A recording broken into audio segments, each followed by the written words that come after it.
Архимед ең бірінші болып таза алтын құймасы сол көлемдегі судан 19,3 есе ауыр болатынын байқаған. Бұл алтынның тығыздығы судың тығыздығынан 19,3 есе көп екендігін көрсетеді. Бұл тәж жасалынған материалдың тығыздығы алтынның тығыздығына сәйкес келе ме, жоқ па деген сауалды анықтау үшін жеткілікті болды. Тәждің массасын табу оңай болғанымен, оның көлемін анықтау әлдеқайда қиынға соқты. Оның шешуін Архимед ваннада шомылып жатқан кезде тапты. Және оның қатты толғаныста болғандығы соншама, ваннадан секіріп, «Эврика, мен оны таптым» деп айғайлап жүгірген. Бұл тұжырым тәждің ауадағы және судағы салмақтармен байланысты болды. Осы екі салмақтың айырмашылығы тәж ығыстырған судың салмағына тең.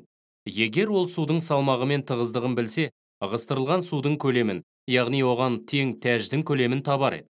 Осының бәрін білсе, оған тәжді жасауға арналған материалдың тығыздығын табуда оңай болатын.